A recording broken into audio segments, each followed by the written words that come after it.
Doctor కరుణ గారు, మీరు paediatrician కదా, చాలా వర్క్ ఉంటుంది. అయినా కానీ వదిలిపెట్టకుండా బట్టి విక్రమార్కుల్లాగా ఎందుకు ప్రతి హెల్త్ మినిస్టర్ని కలవటం, చాలాసార్లు మీట్ అవ్వటం వాళ్ళని, అండ్ పిఐఎల్ వేయటం, డెంగ్యూ నివారణ గురించి ఎందుకు మీరు ఇంత శ్రమ పడుతున్నారు, ఎందుకు ఇంత స్ట్రెస్ తీసుకుంటున్నారు? నమస్తే మేడం, థ్యాంక్స్ అండి. మీ వాల్యుబుల్ టైం ఎఫర్ట్స్ టువర్డ్స్ ఈ డెంగ్యూ ప్రివెన్షన్ అవేర్నెస్ గురించి డిస్కషన్ స్టార్ట్ చేసినందుకు. ఒక పిల్లల డాక్టర్ లాగా 2008లో డెంగ్యూ కేసెస్ ఎమర్జెన్సీ రూమ్కు బ్లడ్ వామిటింగ్స్తో రావడం చూశాను.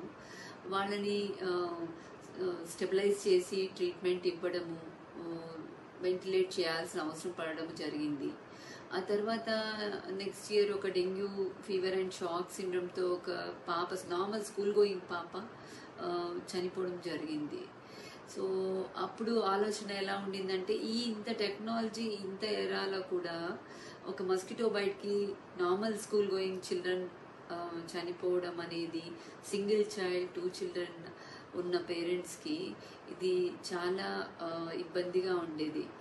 సో ఇది ఒక public health point of view, మనము ప్రజలకి అవగాహన తీసుకురావాలి ఈ డిజీజ్ గురించి అని డీటెయిల్స్కి వెళ్ళాను. Any public health point of view disease అంటే బెస్ట్ ఎగ్జాంపుల్ అంటే కోవిడ్.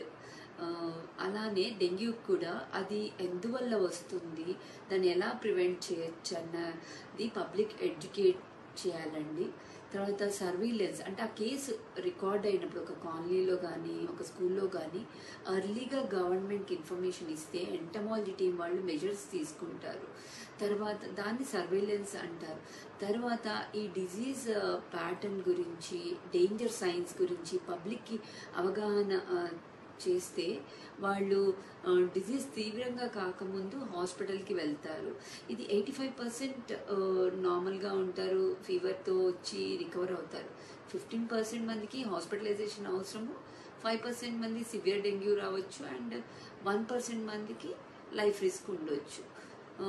అండ్ వెక్టార్ కంట్రోల్ అని ఉంటుందండి. ఈ మస్కిటో, ఏడీస్ మస్కిటోని కంట్రోల్ చేసే విధానం. వీటన్నిటి మీద ఒక అవగాహన ఇంప్రూవ్ చేయడానికి ఫైట్ డెంగ్యూ క్యాంపెయిన్ స్టార్ట్ చేశాం మ్యామ్.